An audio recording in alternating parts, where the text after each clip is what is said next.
Hi, my name is Dr. Kenneth Liao. I work at the University of Minnesota Hospital. I'm a cardiac surgeon at the University of Minnesota Hospital. About 2 years ago, the Impact Health Vietnam mission organizer came to me and brought a couple of Vietnamese cardiac surgeons to the University of Minnesota Hospital to visit. Let me show them what we're doing in the hospital and poorly equipped. And they just started the cardiac surgery program about 4 years ago. It's a small, young program. They can only do minimally basic service, cardiac surgery service. They're not able to do too much. They can only perform simple procedures. And the surgeons that here that trained have limited training and according to American standard. So I'm here, and my purpose is to show them how in America how we perform similar surgeries and to show them the right way of performing surgery in a more organized, systemic way. So, of course, at the University of Minnesota Hospital, I'm a professor, I am a teacher, so I train cardiac surgeons in the United States. So it's a perfect opportunity. I use the same experience and I train the surgeon here, and then that's something I feel that I can contribute significantly to teach them how to fish instead of handing the fish to them. So that's I think one thing I feel very proud and also proud for this mission trip that we can teach their local cardiac surgeons to perform surgery in the right way, in a way that American standard. And they're very happy, they're very enthusiastic in learning the American way. My name is Dr. Michael Manolis. I am an interventional cardiologist with the University of Minnesota Physicians Heart Group, and I am part of this mission. Well, from a personal standpoint, although our mission accepts all faiths that want to be involved in service, as a follower of Jesus Christ, he teaches us that one way of showing love in a concrete way is service to others. So that is what motivates me. I want to serve him and glorify God this way. And this service has been very accepting of people of all faiths working to help the Vietnamese people. Well, I have a lot of experience in interventional cardiology, and we had Dr. Kang come and stay in my home, so I got to know him not only as a colleague, but a personal friend. And so we then had him observe in our cath lab. He has come back here and very, very successfully built a cardiac center of excellence here right in Kenyang. So it's been a joy for myself and for my colleagues to see how we developed this program, and some of that was a result of our friendship and his exposure here in our laboratory. Yes. Well, I must credit my friend Janelle, who's an experienced CV technician, who allowed us and facilitated a lot of the relationships that resulted in donations. Several companies donated products that were very instrumental in allowing us to care for patients that otherwise could not have had this service. We could perform several procedures this week as a direct result of the generous donations we received from the companies. Patients were indigent, they could not pay for them themselves, and they had very disabling symptoms of angina, heart attacks, could not perform their normal activities, daily living, so it was disabling them. Some patients had waited up to a year for these procedures and now could have a discount. I know you've been on other mission trips, many other mission trips. What is different about this one for you? Well, the thing I enjoy most about this particular mission trip is that I'm able to do the things that I normally do in my practice in Minnesota. I tell people that there was a missionary named Eric Little who was a distance runner, maybe you've heard of Chariots of Fire, and he said that when I run, I feel God's pleasure. And I think that's really true, that if you use the gifts you've been given in service to others, it produces a great joy. You feel God's pleasure in doing it. So for me, that is one thing that's kind of illustrative of why it's so fun to serve in this mission. The other thing that's unique about this mission is we have native Vietnamese people who have a true love. I have been impressed, the more I've worked with Yin and with Keen, their commitment, their love and devotion to these gentle, beautiful Vietnamese people.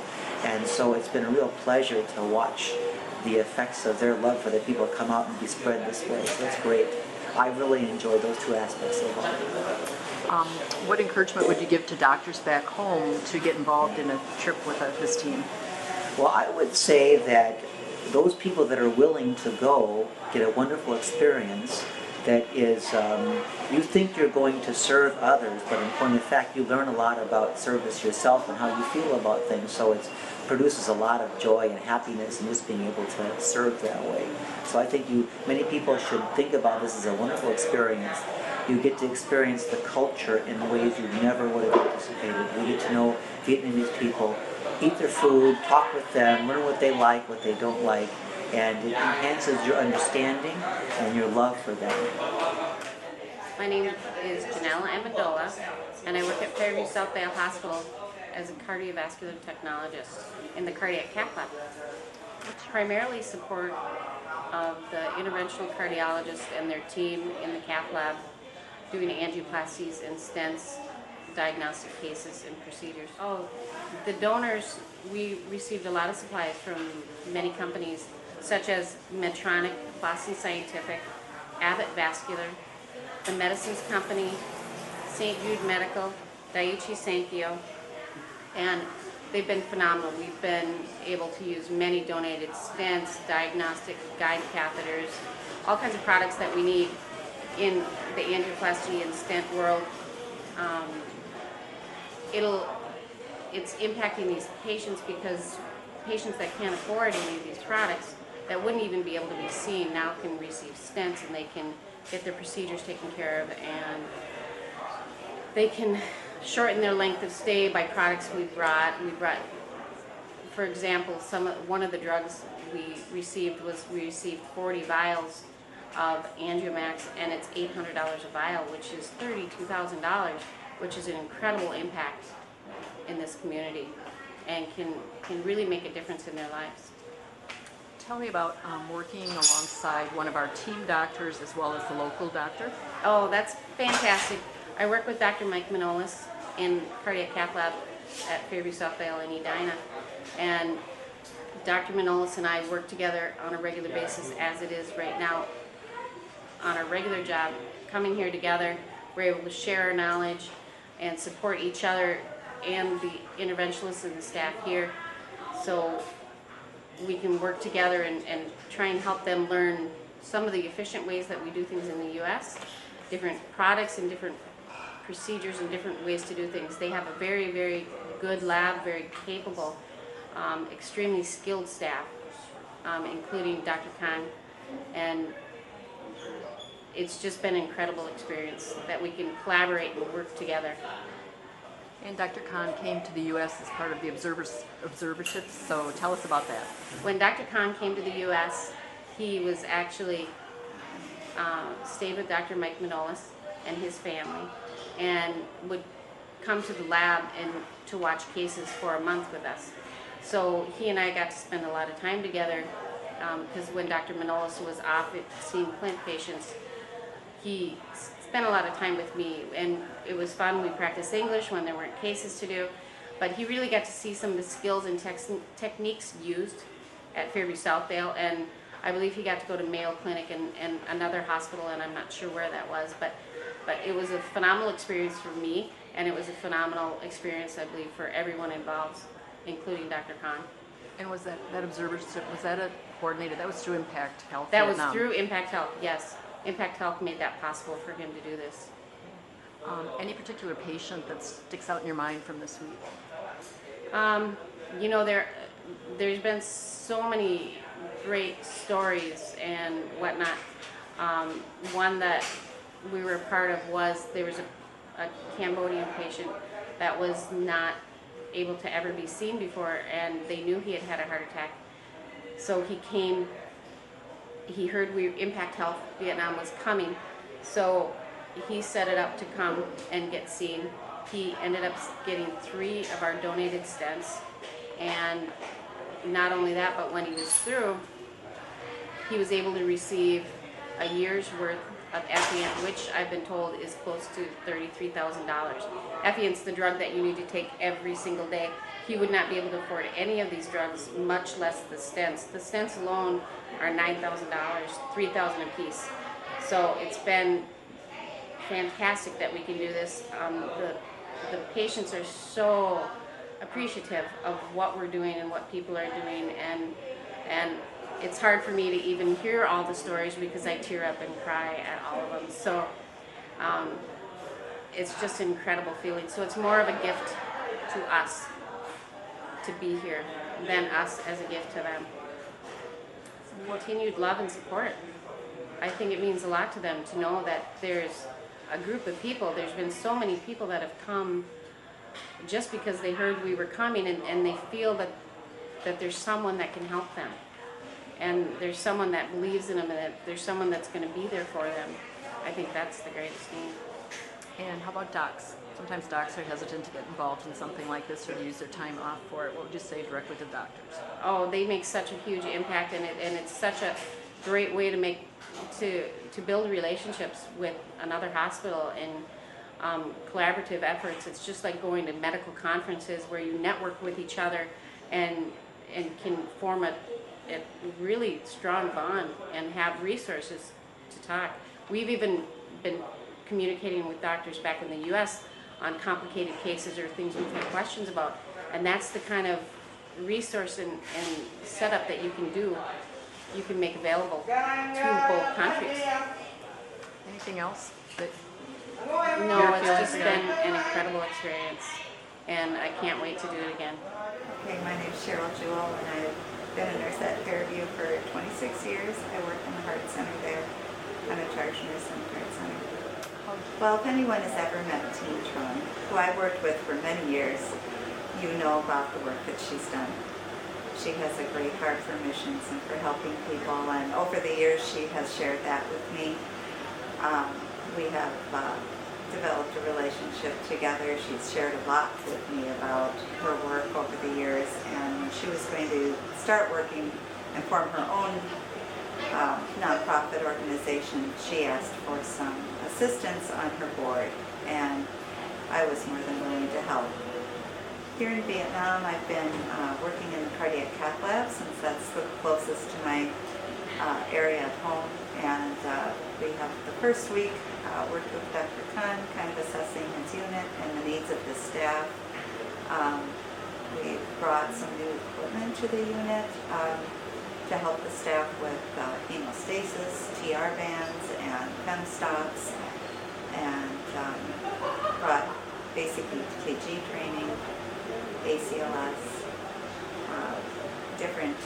the doctors did a couple of presentations on acute coronary syndrome and heart failure. It's a lot of education. They have a fabulous team in the cath lab. They work together like a family. It's been really rewarding to see how they put that unit together and how well it runs. I would say some of it requires a really different process than what they have currently. So especially like the TR bands were a little bit of the doctors loved them, the nurses kind of found them overwhelming because it requires a lot more follow-up than what they're used to doing. But they really like the FEM stops because that gives them, that kind of lightens their load physically with these patients not having to do direct pressure to stop bleeding. We had a patient, there have been several, but the first week there was a Cambodian man who came in with very few resources, lots of heart disease, that Dr. Khan was able to place 3 donated stents, and he did really well after his procedure. And just to see that all come together, the donations and the need, and to see how many patients have been helped by all the things we brought was rewarding for 2 weeks. My name is David Jewell, and I am the videographer for the mission. And I've just been running around with the video camera, interviewing people and taking pictures. Well, I saw open heart surgery for the first time and got to film it, and that was cool. And I've ate almost every type of animal. So far I started with rat and moved to eel and manta ray and all that kind of stuff. I've eaten rat 3 times now on separate occasions. So, I don't know a lot of sad stories, but a lot of happy ones where we're concerned. I think we've definitely done a lot of good here. But yeah, it's amazing to see this hospital in contrast to American hospitals where everything is clean and neat, and there aren't just people laying around everywhere in need of medical attention. So it's definitely been an eye-opening experience. I think training more than anything is that we're training all of these different departments on how to actually do medical procedures the right way, and how to treat the patients and stuff. I think that should really help down the road with this hospital, is if the people we train can just set a good example, and then things can get better and better, as well as the donations of people for medicines that have really helped. when you got to the woman that had the double valves this week, Yeah. you met her before surgery, you went to her home. Tell me kind of about that scenario. Yeah, that was really interesting to see her before and after the surgery and during. And yeah, it's great to see her sitting up and saying how much better she feels. And then we went to her family's house, and it was really emotional. And it's like they just had nothing her husband lives on 60,000 dong a day, which is like, what, $3 or so, I think. And it's just insane. And like, when she collapsed, they had to bring her to the hospital via motorcycle by propping her up in between 2 people. They couldn't call an ambulance, so it's just like, it gives a good picture of what a lot of these people are doing. What's it like? Take less things for granted. Just to be able to see a completely different, society, I think is going to give me a lot. Just the amount of perspective that gives you. Like, you see footage and things on TV about other countries, but until you've really walked down the street in like Vietnam or some other place, you don't really have a reference point to compare your way of life to. And I think it's really going to be crazy just going back home and seeing how everything is again. I'm used to this now, and then it's just going to be like culture shock in reverse. It's been a great trip. Okay, my name is Candace Dick. I am with UMP Heart Clinic in Edina at Southdale, and I was involved in the program because Keen works in the CCU at Southdale, and she is tireless in recruiting volunteers. And I'm a pushover. So I was here to basically interact with the non-invasive cardiologists. And so what was unusual was that I spent most of my time, or a lot of my time, with the pediatric cardiologist, and I'm an adult cardiologist, so that was a little different and a little uncomfortable for me, but very interesting. And I've spent the majority of the last day and a half with a 3-year-old in the ICU. So, and that has been actually both sad and wonderful in terms of seeing my team members and their expertise and ability to make a difference in a patient's life. The providers are oftentimes very talented and do not have resources, and the patients are very needy and do not have resources from their end to attain the outcomes that we would in a more developed country. They're very good people, talented people in terms of the providers, and very, very good people in terms of the patients, and they just were not blessed with the resources that we have available. The students were very engaged. Actually, I really enjoyed talking to them. I'm not sure how much they understood. I think they understood what I was talking about, and we were fortunate to have wonderful translators. they just seem so eager to learn and to attain knowledge. What I see here is that the providers at every level really are anxious to learn, and even though in many cases they're probably more talented than we are, they are so limited because they don't have the resources we have. And so you can see that they are trying to learn vicariously through us and try to see what we are able to do and able to see.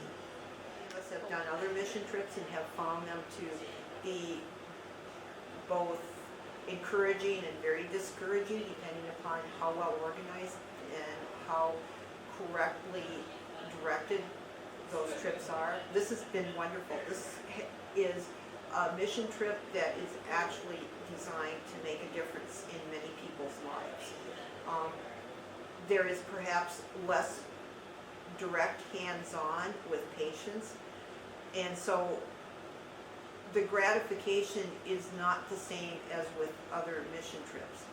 But in this case, I think the outcome is far better, because on other mission trips I've been more worried that the trips are designed more to gratify the participants than the beneficiaries. So in this case, I think we actually can make some lasting changes. Hi, my name is Joe Grotter.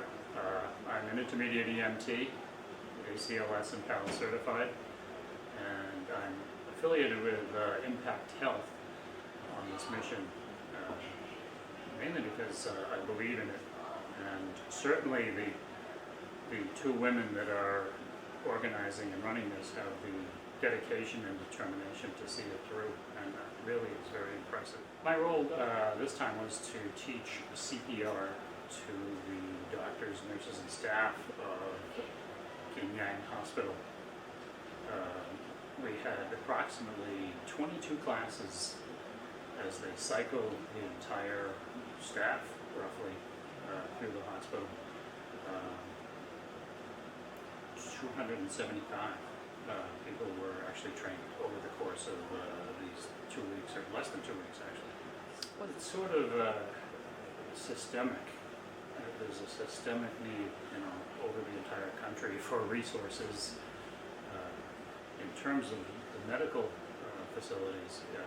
As you can see from the hospital here, it's very overcrowded, and the need to upgrade systems and equipment is most important. I think that would be the best thing that could be done. I think, again, with the dedication and determination that Yin and Tien have over the course of time. I mean, this is their first trip here as Impact Health. I think over time they will build a really great rapport with this one hospital. You can't go to every hospital, but if you concentrate on one, I think that would be the best thing that they could do. Well, my name is Carol Risdahl.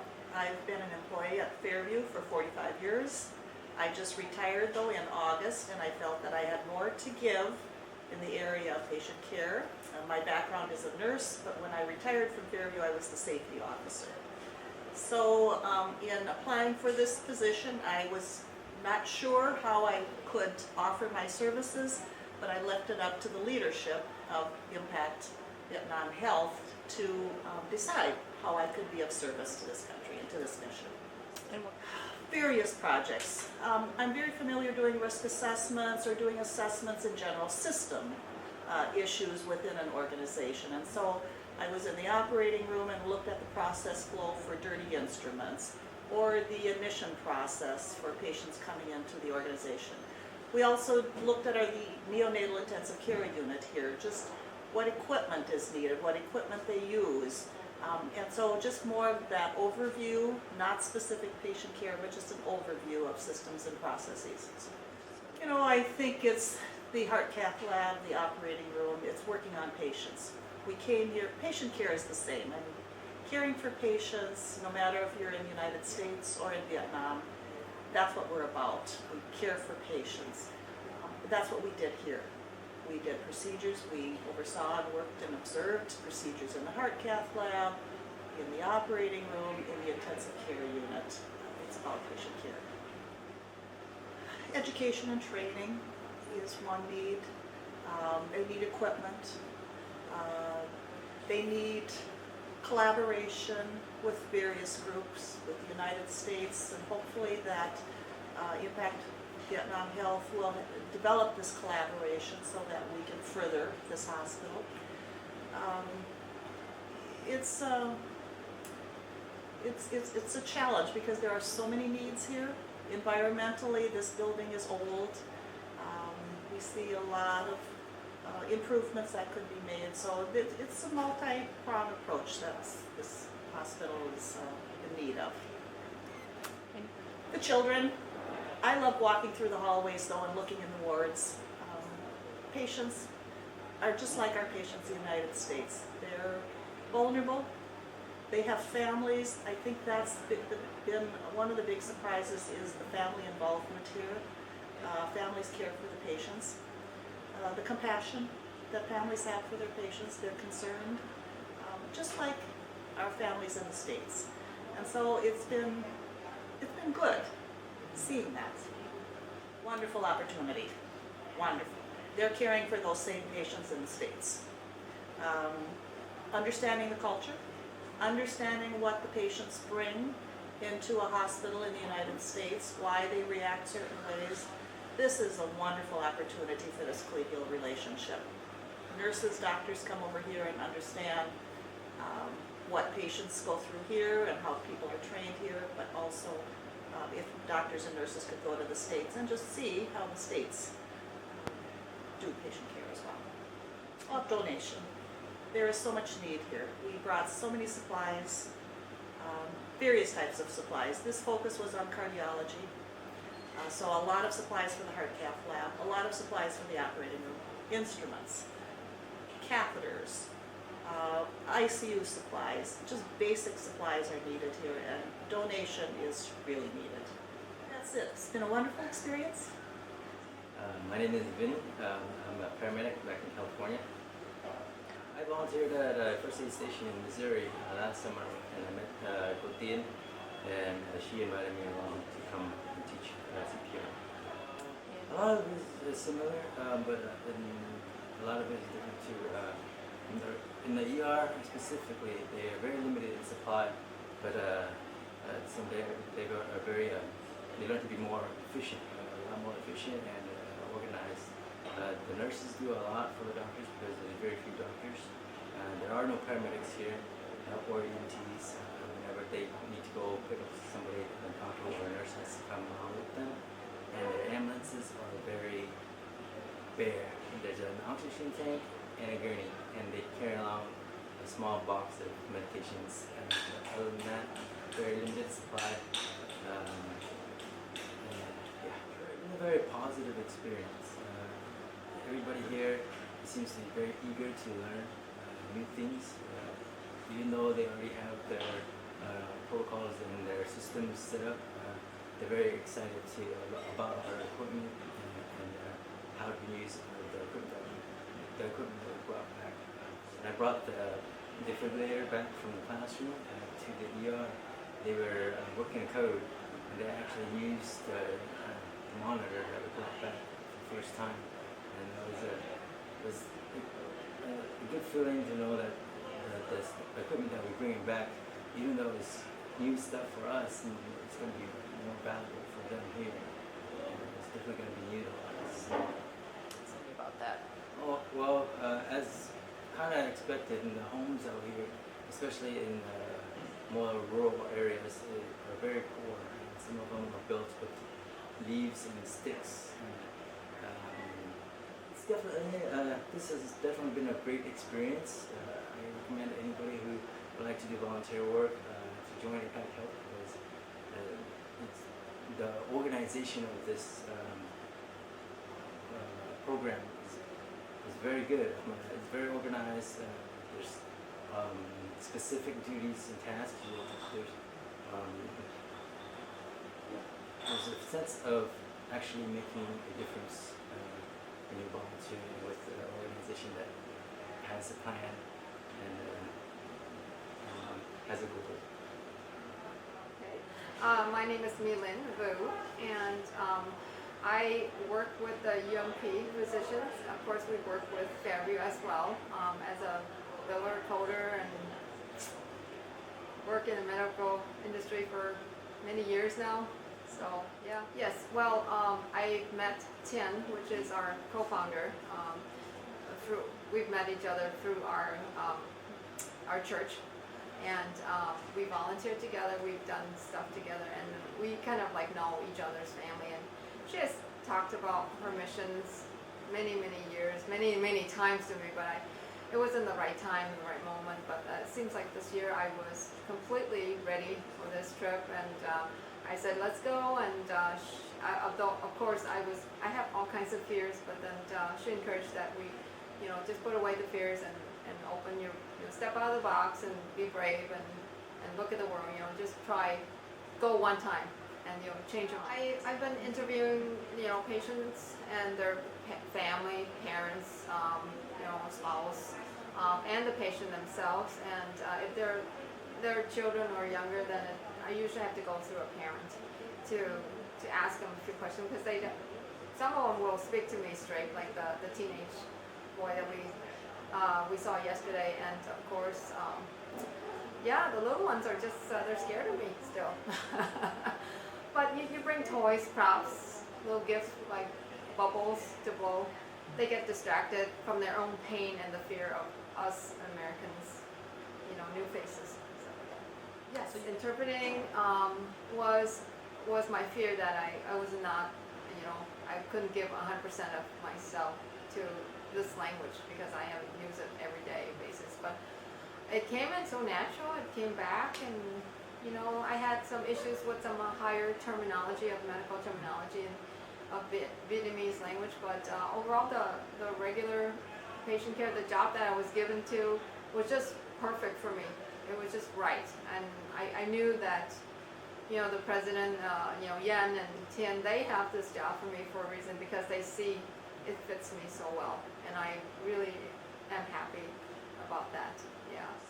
Yeah, it was very painful for me to see, because I really don't like pain at all. I mean, just seeing other people suffer and having pain, I feel pain for them. But overall, just to see the improvement afterwards was amazing. I never get to see them before, but I interview their family members and get to know a little bit. But the after, the post-op, they changed. They look like, geez, 100 times better than normal. Yeah. So yeah, I'm happy of the outcome of the surgery. We've done well. Our physicians and the staff is phenomenal. My name is Darcy Hamry. I work at the University of Minnesota Fairview and on 4E, the cardiovascular ICU, and I'm the nurse unit lead. So I work in the charge nurse role, kind of as a little bit as a sort of nurse manager and as a staff nurse. I kind of joined very late in the process and had to get special approval actually to join the team. The team was full by the time I applied, but Paula from the foundation had run into my manager at some Fairview function, and they sent out an email in our weekly update. Kristen found that, and I didn't really pay much attention to it, and Kristen started talking about it. She'd already joined the team, and that's kind of how I became involved, and then I had to get special permission to come on board. I've spent a lot of time in the ICU, so we've done a lot of teaching up there, introduced sternal precautions. That's been our big project that I think will probably have the biggest impact on there. I can already see the staff teaching each other. Then I've done some teaching here in the cath lab on mechanical ventilation, ventilator acquired pneumonia, weaning from the vent, and megacode. I'm hoping that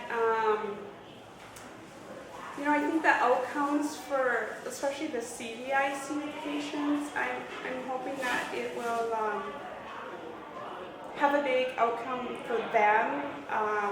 They're having a lot of problems with pneumonias and things like that. And I think some of the things that we're teaching them, it's going to play a huge role for them. Just sometimes it seems like such a little thing to me, like how the patient gets out of bed, getting up, moving, those kinds of things. I forget how much of a difference that makes in the patient, and I think that's going to play a huge impact. Watching them teach each other, you know, I think that's a long-term thing. It's easy for us to come in and do 6, 7, 8 patients and play a difference in those patients, but watching them teach each other and having an impact on the next, you know, 50, 60, 80 patients, that's probably what makes me more excited about what we've done. And when we teach them something and they're going to teach the next staff that comes in and the next staff and the next staff, I think those are the things that I'm most proud of.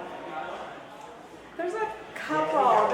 There's you know, we don't really get to talk to them much, but every day before when I come in and every day when we leave, the patients that we took care of up in the ICU are now 2 doors down from us, where headquarters, break room, whatever you call it, are. And I always stop and wave at them, go in and see them. There's the second VSD patient we did, and there's a mitral valve patient, a lady, and they're just so happy.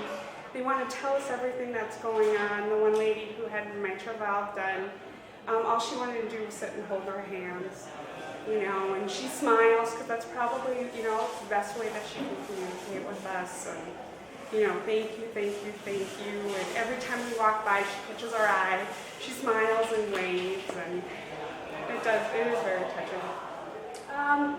You know, there's still some things that we've been talking about in the ICU, some of their medication regimens, and I got a chance to talk to one of the doctors yesterday really about why are you doing this? You know, and he gave us his reasons. I spent a lot of time talking to him all the reasons why he shouldn't. We went back and forth. He agreed with me, and then he said, well, that's how they do it at Jeray Hospital. And it was just like, he could see why they shouldn't, but because that's where they do it at their parent hospital. And I think that's kind of a problem here, you know, system-wide, that, okay, I can see why, but because we were taught this, you know, we were taught that over and over again, that seems to be one of the problems that they're facing here, that you want to make a change right here at the, you know, at this level, but it comes from so much farther down up, you know, that you have to. And the patients, I think part of the culture that, you know, we're trying to do our best about reassessing the patient, talking to the patient, meeting their needs on that level. It's so much bigger than what we can tell each individual nurse. So, because the nurses don't talk to the patient, patients don't expect it, don't demand it. That's a much bigger thing, and you know, we're trying to do our part. I'm seeing it a little bit more, but it'll be interesting when we come back next year. You know, how much are people talking to their patients, holding their hands, you know, all those kinds of things. Try and inject it in every facet of the teaching, and just hope that, you know, that just spreads as well as the education and all those other things.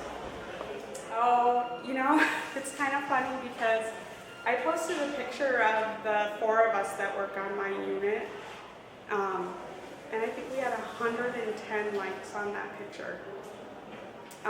So I think that people that I work with are so following what I'm doing and what we're doing, and there were probably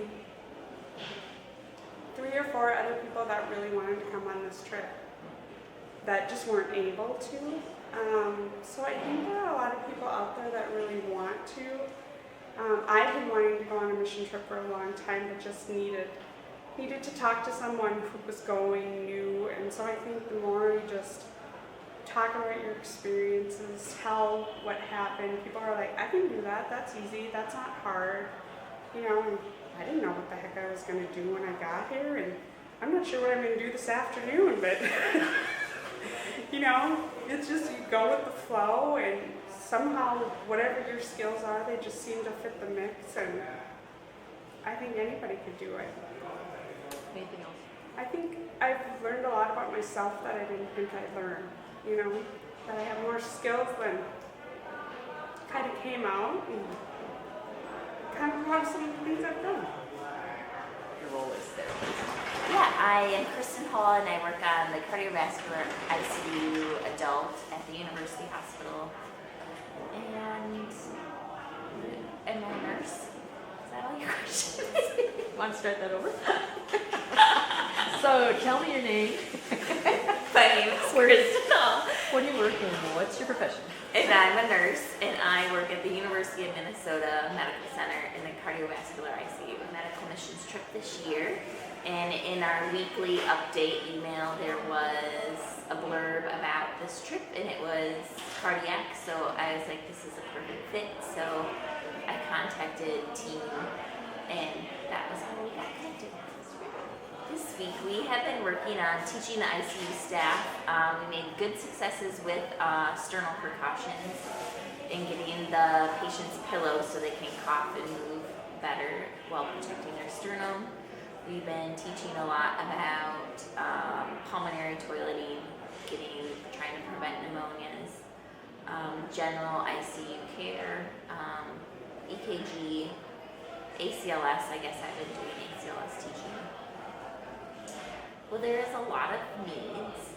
There's a lot of physical needs, like equipment and like just building wise, but I think the greatest need is education overall. I think they know how to do stuff really well and what they know how to do, but then there's the rationale behind it is missing. So they do it because they're told it, not because they understand the big picture of why they need to do it. And then just also I think the biggest need is being able to work as a team better between all the departments, like the cath lab department working with surgery department, and really building that up from the ground instead of just cherry picking from each specific little spot what they want to accomplish.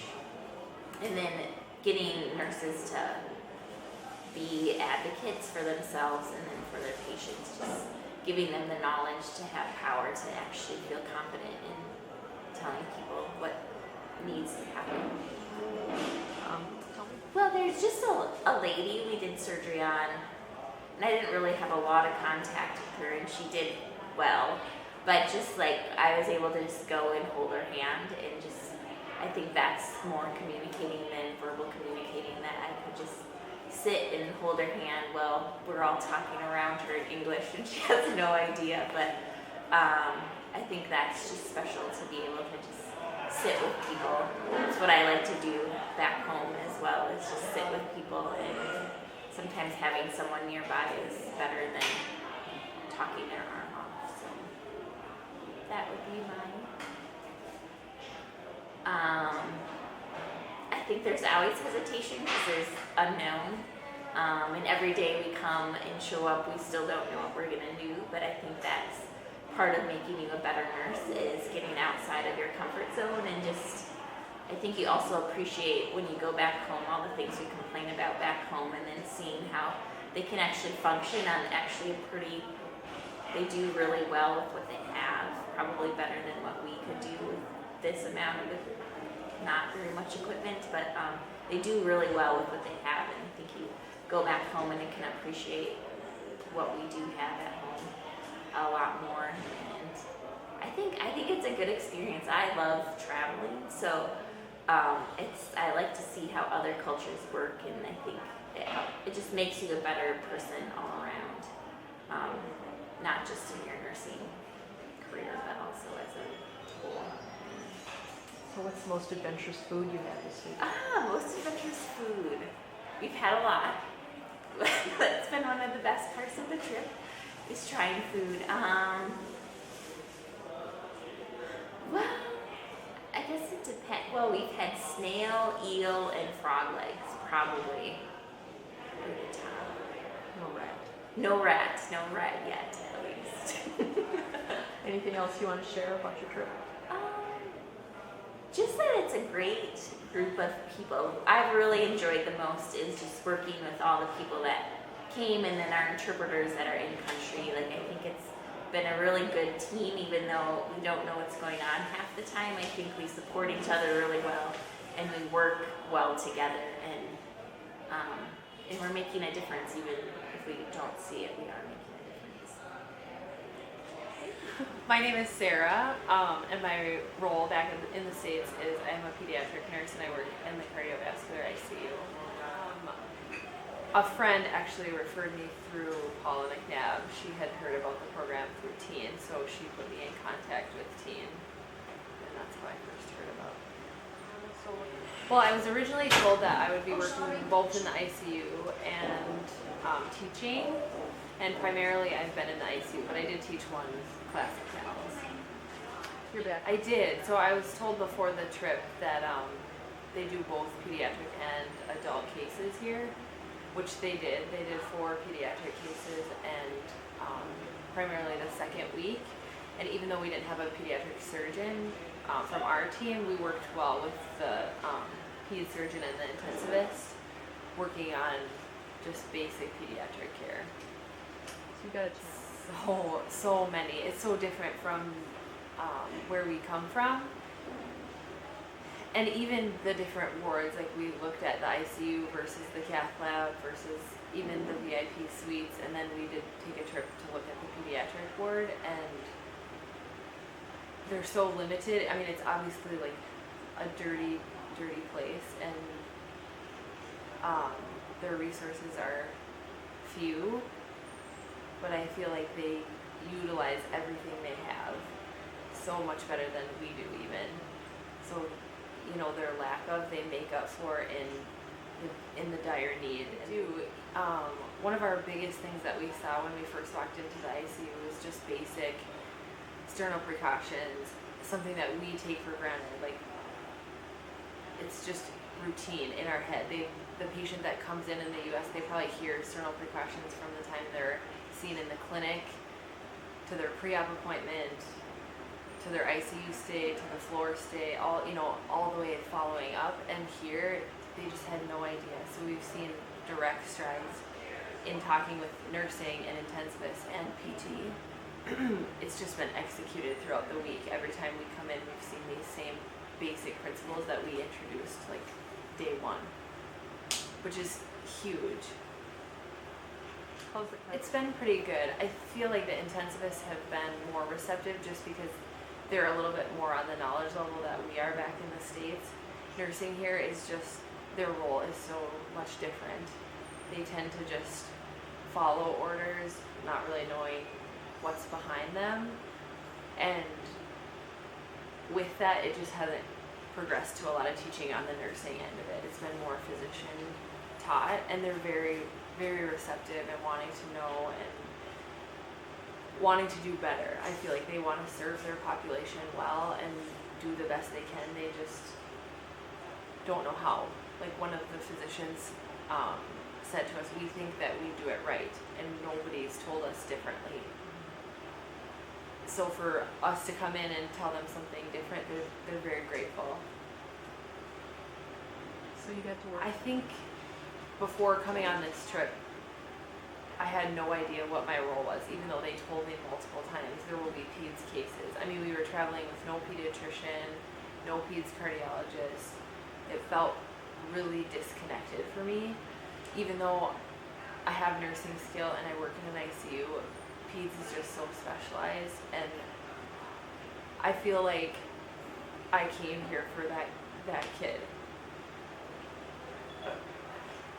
And it's just one of the best experiences that I could asked for. Like I could have never imagined that it would have gone that way, and it's tragic that it went to that, but at the same time, I'm like so grateful that I was here. That child had open heart surgery. Yep, he had a VSD repair.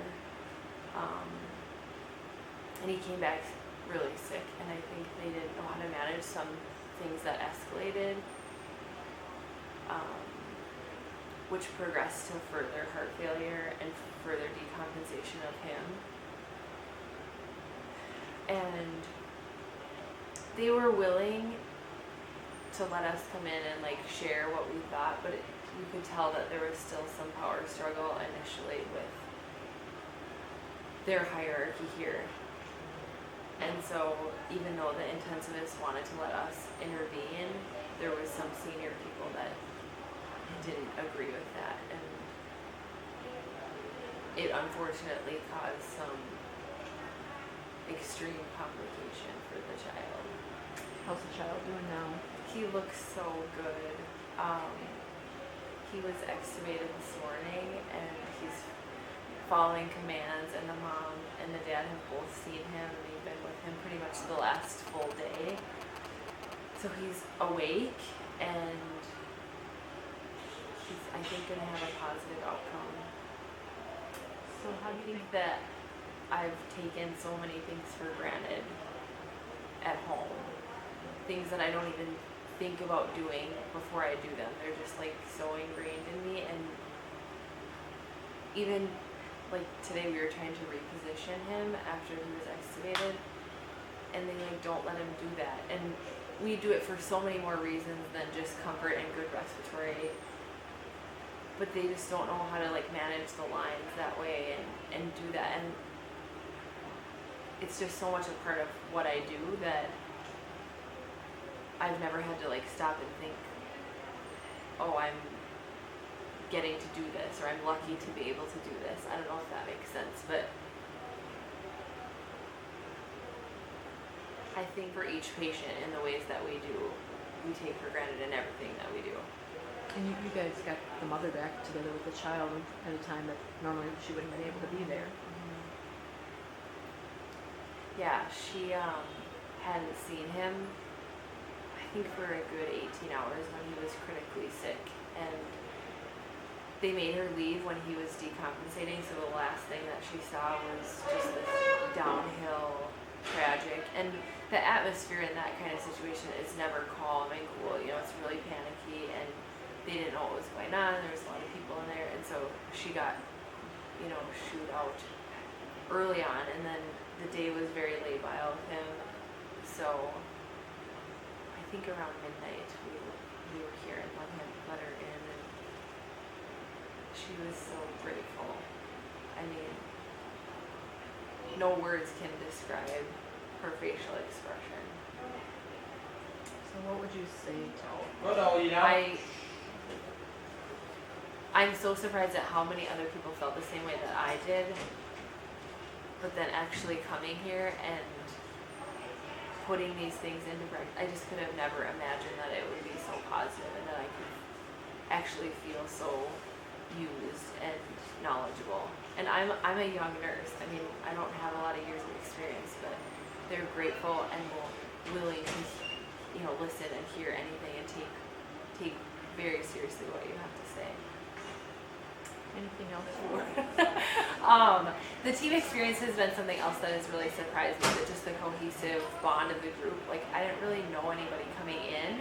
I knew that there was others that would be in the same environment as me, but that is scary. I remember like telling my family, I just feel like I'm going alone. Like, and that thought, like, you're coming here to serve these people and to really indulge in them, so you can do that alone, but the emotional support behind it, and I just feel like we all have this common bond after being here and experiencing this that has created such ease and comfort within the group that it doesn't matter if you're technically coming alone. It really has made no difference, and I've made, you know, really good friends. It's been great. Well, my name is Thủy Tin Truong. I go by Tin. I work at Fairview Southern Hospital in Minnesota for about over 24 years now. I'm a cardiac nurse. I work in CCU, and my work is empower me to know more about cardiac. But I'm also a co-founder and board directors of Impact Health Vietnam. I came to U.S. when I was about 17 years old, and at the time I felt so blessed to be in this country, have so much to share, and being a nurse has given me an opportunity to serve our community in Minnesota, but also abroad. Vietnam is always in my heart and my soul, and my first mission is 1994 with Operation Smile. That opened another door for me to come back to Vietnam and see the poverty, the healthcare system here, the people die every day from unnecessary disease. So I feel strongly that I need to do something. And one year I took a team to Da Nang, and then one family member brought a child with congenital heart disease, handed to me and say, "Can you have my child?" At the time, I only give the family about maybe a month's supply of supplements, of vitamin. But one of the nuns came to me and said, "Teen, maybe you can do something about it. When you go home, think about it, pray about it, maybe something you can do about it." I decided to look into it. It was in my mind for a long time. So finally, I was able to connect, do some research, and connect with a nonprofit organization able to bring back home a cardiac mission. And that's how I started a cardiac mission program. I found that patients die from unnecessary, but also the healthcare system need to be improved. If you want to continue sustainable healthcare system, you have to support the staff and the knowledge and technologies and also medical equipment. So we are very, very fortunate to have founded the Impact Health Vietnam and also partnership with Fairview System. This year we embarked the first mission, cardiac mission. We're able to, there are 24 team members count this year. We're able to do, I believe it was 9 heart surgeries. Let me see, 81 interventions per angiogram with or without interventions. We got donation from various companies. I believe it was St. Jude's Medical, Medtronic, Boston Sign. I have a long list of Vascular Solution, Terumo, American Cares, and a company donate us for Airfians and AngioMax. So many donations and individual donation sponsored for the products, and we have worked over I think with over $270,000 worth of donations.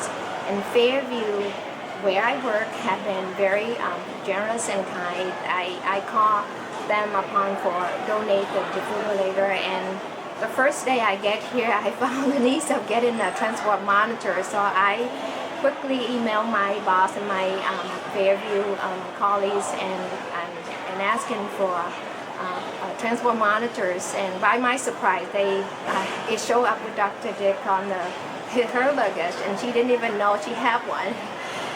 That was the best gift that she had for me at the time. Our team is composed of mostly a Fairview employee, and we've been supported by Fairview System with the Medical Foundation Fund. But we come with the expert, and we want to do more. We want to share the knowledge and expertise with the staff here, and I found that they are eager to learn. And we have so many education that we share with you. We also bring CPR and ACOS and health. We brought nurses, expert in their field, and come to teach. And then we also have like EKG interpretation. We found nurses here working in intensive care unit and in cardiac cath lab. They do not have a knowledge like us to read an EKG, which is very minimal knowledge to work in a cardiac unit or ICU. So we really want to teach them that. And then we have many classes basically related to the care for the patient after surgeries, before surgery, and also that the one that have intervention. We brought several new devices that we like to show them. I know the cost is the big concern here for the patient. Using TR band and femoral stop, which is a very safe device to use to stop the bleeding and also improve mobility for the patient. But the timing for the nurses here is so hard for them to check on. So I know they possibly will have to use the product that we give. We also brought chest tube, which is something new for them. They haven't done it before. I think we brought about 16 chest tube, and first time we use it, this is the first time they have this kind of chest tube system that different than their bottle system. And I know they possibly will consider to reuse them. So any product that we introduce to them is a good thing for them, except that they don't have money to pay for the service or to pay for that. Everything comes with the cost for the patient. So I was hoping to be able to partnership with many companies in U.S. and able to help us, assist us to able to get more product for them, so it will be free for the patients. Everything we do will have the patient defray their costs, and besides the surgery, the service we provide. You've mentioned that by teaching the medical staff here, you hoped it to be a sustainable program ongoing. Can you use the word sustainable and explain what that means to you here? Yes. You see, you can come in and you can do a ton of heart surgery. You do not make a difference. You might save some life, but you don't make a big impact for the nurses and the staff. The only thing that can be successful for them is you take them to another level of care. You need to teach them and show them how to do it safely. There is many ways doing things, and the many ways they do is not so much wrong. It's more like it's a better way to do it. I mean, they have done this in their way, and I think in their situation, they possibly have to do what they have to do, and they do well at where they at. But it could be better. It's a simple technique of infection awareness, control, washing hands, those kind of things we need to impress on them.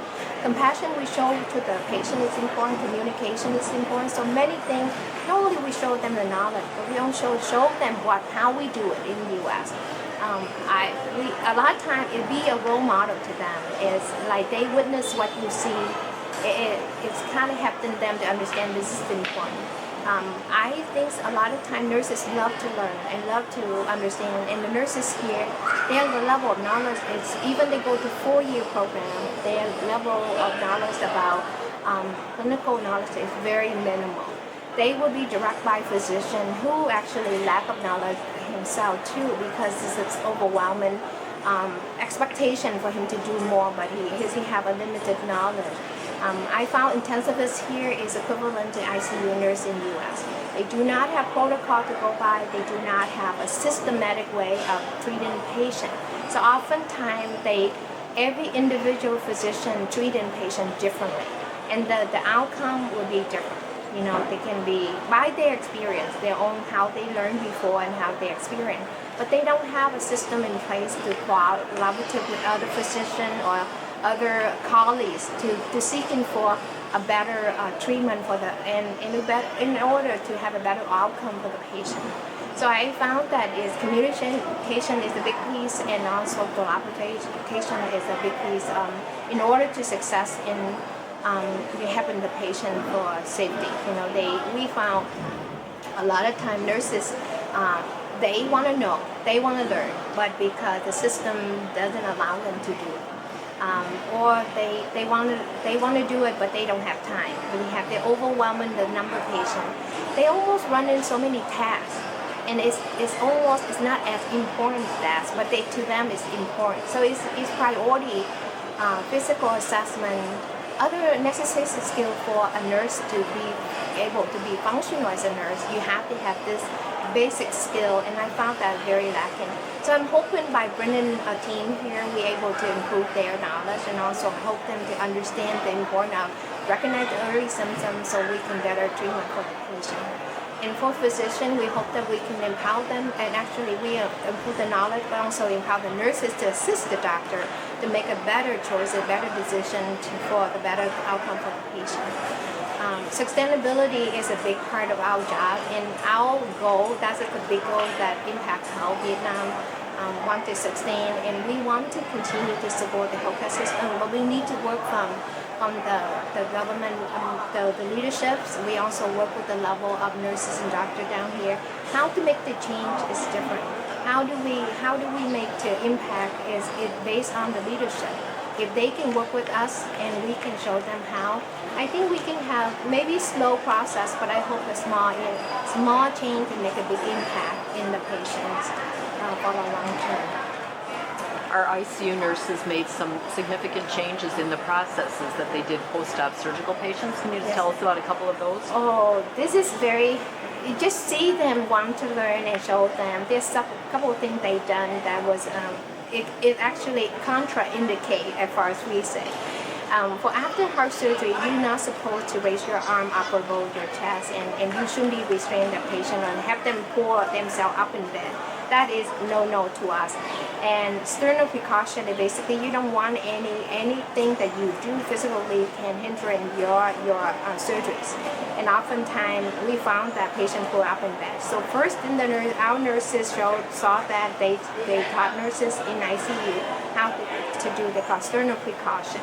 You hold the pillow on your chest and you move in the one unit. You don't pull your arm up and you don't pull yourself up in bed like the way they did. And the second day we come around, we actually saw that happen right in front of our eyes. So we know the little thing like that can prevent complication for the patient. And that's only one example for many examples. We put a crash cart together in ICU and in CCU and in cath lab unit because we told them that it's important when the emergency happens. You need to have everything together so we can, resuscitate the patient. And I think that our team accomplished that. We actually make the crash cart and we asked them if they how did they think about the idea, and they were willing to try to have one, but they never think about that, putting one crash cart together. And I was so proud my team was able to put together and then 2 crash carts for them. And we brought the monitor donate to both these units, so we were able to put all together. And I'm hoping they utilize this because this is a practice and this is something we do in this day. And I'm hoping coming back next year, which I hope I continue to support this program, that they continue to see what we do and the change they make so we can bring them up to another level every year we come back. Several members of our team also worked side by side on very, very critical pediatric patients this week too. Yes. What impact did it have having our team members collaborating with their healthcare workers? The problem of this unit is too many cook in the kitchen. So what you say, everyone wants to take charge, but they don't have a protocol or standard of care to go by, and they don't know who to listen because the person in charge have to be obeyed with the one that's considered teacher, or they respect by other. Traditionally in Vietnamese culture, you respect your teacher and other, hierarchy in their political positions or in the hospital, but they don't have the knowledge to take care of the patient. When the patient becomes very critically ill, but physician will not notify to our cardiac surgeon or anyone, so we can assist, intervene earlier in the process. By the time we find the patient is in very, very critical condition. We actually have to hold the patient for a short time. Our nurses have been very good, intervene right away. We're able to resuscitate the patient. But we really take upon and really in charge of the care, and we actually successfully recover the patient. But we have to utilize a lot of resources in order to revive this. You can see that many people want to have opinion about this patient, but none of them are actually in charge of the patient. In our United States, we have a surgeon involved, we have intensivists involved, we have everyone collaborative team. We work as a team and we decide what's best for the patient. Here, individual opinion tend to be contradict one another and they're not able to make the right decision for the team. So I'm hoping by give them example that we saw the urgent, we want to save the patient, we have to act upon that. And I think with that, we showed them we did revive the patient. We're able, using all our knowledge, our critical thinking, our protocol, we're able to save the patient. This is the big evidence for them that their system need to change, they need to improve, They have to be someone in charge. They have to be collaborative with each other. And the huge problem is communication. They do not communicate with one another to when the needs are. They think they can handle the problem where a patient continue, critically ill and not improving. If they have notified us in early and advance, like if something wrong, we could intervene and we could prevent the whole, maybe another 2 days of surgery, 2 days of the being intubated with critically ill. So I'm hoping this is an example for the hospital and also for the ICU staff to know that we do have something. We have something to offer, and we know what we do, and we come and we share the knowledge. We're trying to be respectful to them, but also like to share with them our knowledge so they can improve their patient care. My focus is patient. Everything is about the patient. It's not about politics. It's not about who have a power, who in charge. More about what should we do together as a team so we can serve better for the patient. Our patient is very precious to us, and we cannot take lightly about the life. You have to do anything you can to save the patient. So I think by saving this patient, we show them a lot of lessons. I know our nurses very worried and very intensive, and they actually take charge because they felt that the decision they make will totally contraindicate. They're not good for the patient, and we did what we could to save the patient. And I'm very happy to say that this morning the patient already extubated. We get off of the respirator, and he's better now than he was 2 days ago.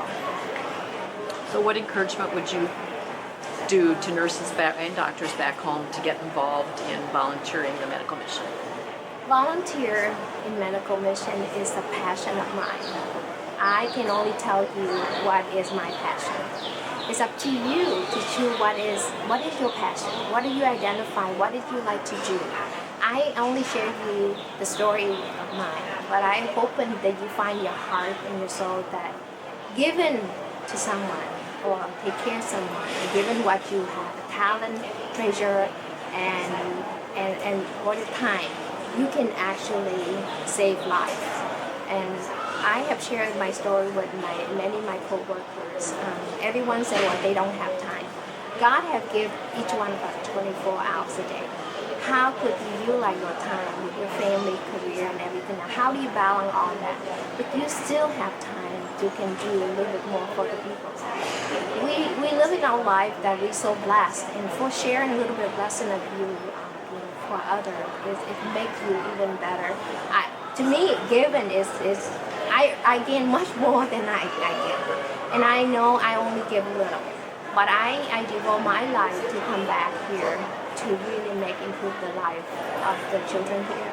Also improve the healthcare system here. So my work is continue, and I hope that you hear my story. Maybe you can see that how much impact we can do for the people here.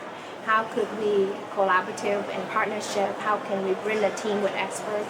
And we really can make the change here. Maybe the change is hard, it's difficult, and take time, and it's slow, but it can get there if we really work together as a team. I know I only one drop of ocean, right? But I think Mother Teresa said, this ocean make up by many drops, and I hope that you can be my drops, or you can be many drops that come together. As a team, we can make significant change, and we can change in many lives. And I hope that people can have an opportunity to see what I see, to witness what I have witnessed. And you don't have me to convince you. You will see, and then you make your own choices, and you see, well, this is something for you. God give us, each one of us have a talent. Whether you share your talent in a different way, anyone can share a talent. How do you like that talent to have someone? That's what I encourage you to do. And this is your own choice. This is something that you have to ask yourself. This is something that would I like to do this? Would you think that this something is for me in my life that I want to achieve? And I know all our team members, this year I am very proud to say I got a dream team. We have all worked so well together. We all come from a different culture background, different talent, but we all united as a team, and we work together and accomplish the mission. although we work very hard long days sometimes that, we all kind of tired out, but in the end we felt very blessed. And, or at least I felt very blessed that I have a wonderful team. I cannot thank enough for all the people that joined me this year. I could have done without my team. I have to say I'm only one drop, and I got 24, 23 drop with me. I think we make a big impact. This hospital have welcomed us, come back year after year. People recognize us as we trying to make the change, we trying to have fun. And that's opened many doors for us. And I'm hoping, I have been invited to come back year after year. 2 years ago I came back and they asked me, it take 2 years for you to come back? Can you come back every year or every 6 months? So I think that's a good sign. That means they want us back here. So I will hoping someone see something good about it. I mean, we have so much in U.S. and we can share a little blessing we have with others. If you have a chance to make a difference, why not? That's my. My name is Ian Nguyen. I am the president and founder of Impact Health Vietnam, which is a U.S.-based nonprofit organization that we founded in September 2012. And immediately a month after the nonprofit was founded, my colleagues and I started to organize the mission for Kiên Giang 2013. And we began our work since October of 2012. And we are here right now at Kiên Giang Multi-Specialty General Hospital in Rạch City, Kiên Giang Province. And Rạch City is the southwestern most province of the region, the Mekong Delta region, and sits right on the Gulf of Thailand. This hospital is the highest level of multi-specialty hospital of the province. The reason why we choose this site to do our mission was in 2011, Thủy Tiên, my co-worker, and I had the opportunity to come here and do the first cardiac mission for this hospital under the umbrella of another non-profit organization in the U.S. And we did the scout mission in early 2011, and we realized that Kiên Giang is the very first heart center of the whole entire region of the Mekong Delta. And since it sits so far away from the main hospital, which is Saigon, it's about 250 kilometers south of Saigon. And they have to serve an overwhelming number of patients per year, with very limited capacity and expertise in the field of cardiac care. They were in the last phase of training in 2011. We came in just the right time. We spent 2 weeks here working for them and helping them to develop more skills. And since 2011, after we returned to the U.S., our heart is still with Kiên Giang. We would like to return here again to continue the work of helping them develop the cardiac program. And so 2013, we decided we should bring another cardiac team back to Kiên Giang and to continue to help them. So we've been here since September 30th, and today is the last day of our 2-week mission. And we have accomplished quite a bit of goals that we have set out for the mission, and we hope to continue to support them for a few more years in the future. Can you tell me specifically about any patient that we have dealt with throughout this 2-week period of time? So before we came, we realized that there are 3 areas that they need us the most. The first 2 are pretty routine from 2011, and that is to support the cardiac surgery, which is open heart surgery program. Second is to develop a stronger and more detailed training and education for the local staff. And that would include not just the cardiology or the cardiovascular department, but also we invite other staff from other departments so that they could get some more training in basic life support and more advanced cardiac life support, because we realized that they need all those skills. From what we learned in 2011, not everybody, even the doctors, know how to do CPR. So we know that training and education is our main goal.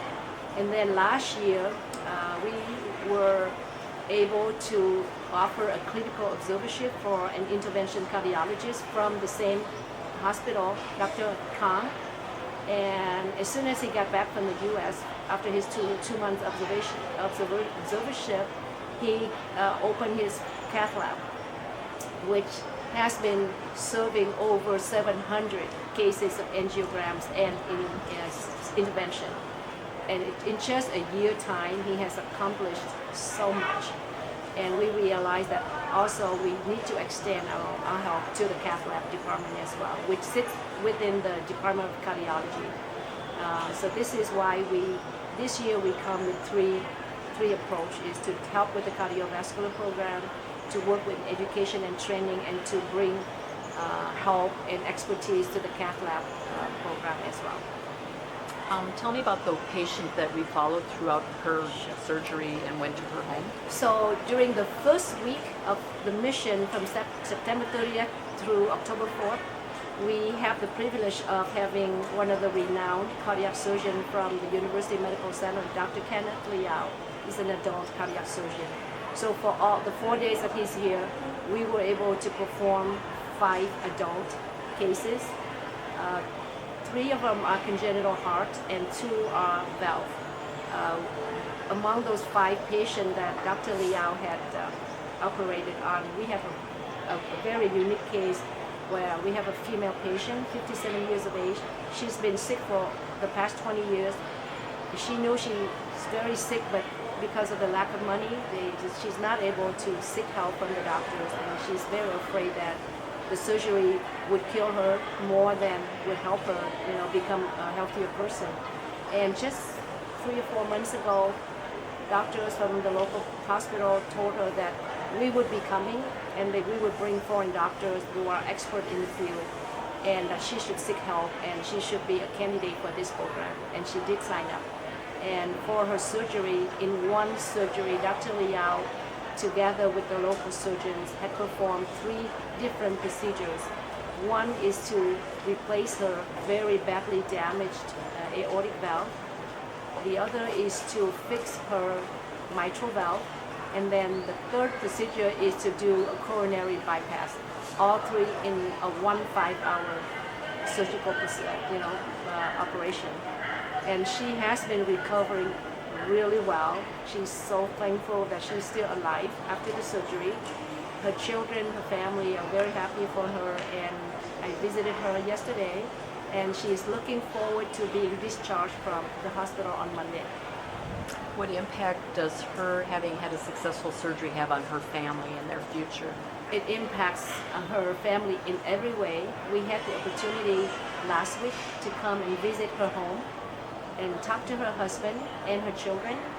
And they're very poor. They don't have enough money to even keep a decent home, a roof over their home, and they get a lot of help. Very nice couple. Because of her illness, everybody has to stop. Her husband had to stop working as a government employee to be home and care for her. The children have all contributed to help, but they each have their own family, and they don't make enough money to support the family, so there's very limited income to help her through her illness. Now that she's healthy and she can get back to hopefully a normal life without any more illness, she's told me that she would be very happy if she contribute to light household chores so that her children are at ease and don't have to worry about her health, so they can go on with their lives. They can, go on with, earning their income and take care of their own families now that they don't have to worry about her so much. And that she says she hopes to have a lot more years to live, to be around the kids and the grandkids, and that's what her wishes are. Tell me about the resources or the differences of a government hospital and what they're able to provide the patients versus a private hospital, or what we're used to at home. So there is a national health insurance system that covers children 6 years and under 100%. of the cost to a limit, to a maximum amount. It's not like 100% of everything, but most of it will be covered for adults or children 6 years or older. They are encouraged to buy health insurance that is subsidized by the government, and the insurance is very affordable according to what we understand, 600,000 dong or $30 a year for each person, no pre-existing condition. And what it means is the family would find out that they have a serious illness that they need to go to the hospital to be taken care of, and then they will go out and buy the insurance. And then it takes about 3 or 4 weeks for the insurance to be eligible, and then they can go to the hospital and be covered for some of the cost by the insurance. And then the rest of the cost, the family has to come up. And being in a government-sponsored hospital, which is not private, that's where all the poor people end up going.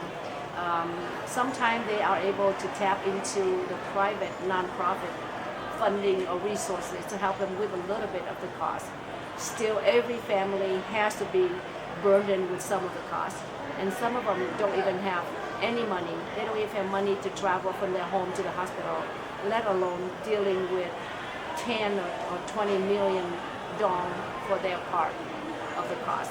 So, when we come and we bring a team like this, of course, some of the costs that are normally billed to the patient will not be billed to the patient. So, like if we bring supplies for the OR, if we have our own surgeon doing the surgery, those costs will not be billed to the patient. So, in an indirect way, we are helping the patient with the cost. And we are also considering to help with some of the costs if we are aware of a situation where the families even cannot afford the rest of the balance, or the balance of the bill, what they are responsible to pay. And so we are looking for each and every individual cases, and and based on the information given to us by the hospital staff, and we need to work with the hospital for that matter. We cannot just pick and choose any family to help. The hospital would not be happy if we do that. But yeah, there's no free surgery that I know of. And the family has to pay a little. And the medical supplies that our team has brought, has that helped patients that wouldn't be able to pay for those themselves? Very much. We have even a lot of suture this time. And I was told the suture here is very expensive.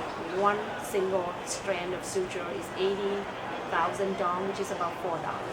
Sometimes the doctor told me they have to use 8 or 10, per or more, depending on the case. So that suture alone helped the family, and the cost of the surgeon who operated on the patient also is a big, expense. Even though expenses for an open heart surgery in Vietnam compared to what we have to pay in the U.S. is just a very small fraction. Still, because the poverty level here is so great, and even with $200 or $300 cost is a burden for the family already. What encouragement would you give to donor companies in the States or to volunteers to become partners with Impact Health Vietnam? We have been encouraging and informing our donor companies.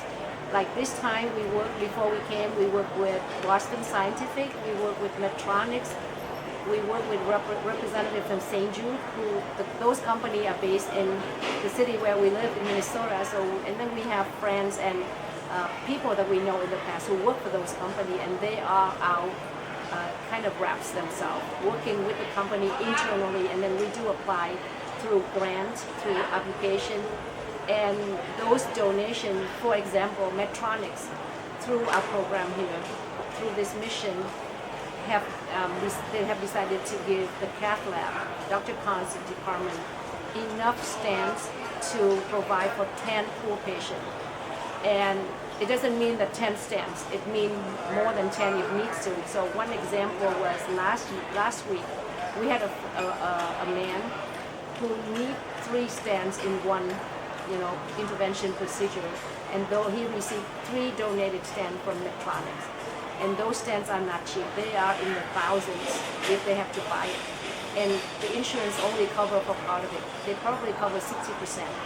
The family has to pay if they have insurance at all. So those donations are so vital to our mission. And then we are just talking about STEM. We had donation from other device companies for catheters, for other supplies that are needed in those intervention procedures.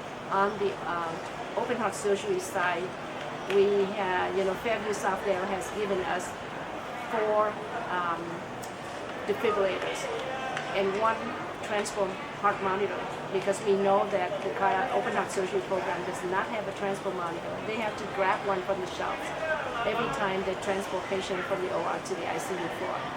And those donations are so vital to the program. And we are very happy and very blessed to receive those donations. And we definitely will convey the message to those donor companies to say that your donation are put to good use, and to the intended patient, which are all indigent patients that otherwise cannot afford the cost of those devices. Is there any encouragement you can give to nursing staff, doctor staff back home to come physically and be part of the team? We would like our current volunteers to be messengers. In the past, these volunteers who have traveled with us are the one who word of mouth. They talk about the program. They talk about their experience being on a mission team like this, and to work in a hospital like Kin Yang, where they have limited professional staff, they have limited skills and ability, and yet they have to work with an overwhelming number of patients every day. And their working environment is, compared to what they work in the U.S., is very limited. And so I think that they travel with us and feel blessed and humble, and so lucky that they get to work in an environment where they're very supported by all aspects, of their profession.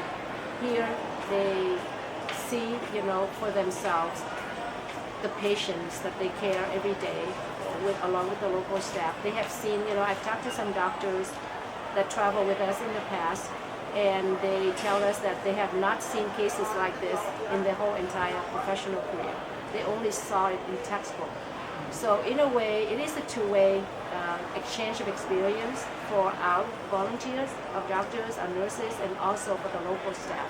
They get the knowledge and the skills and expertise from our team, and yet our team members themselves receive a lot of experience and witness a lot of cases that they otherwise would not be able to see in the United States. Do you know what volume of patients are seen here every day, the statistics? I was told that just the outpatient volume alone, they see over 3,000 patients a day in all the areas of care.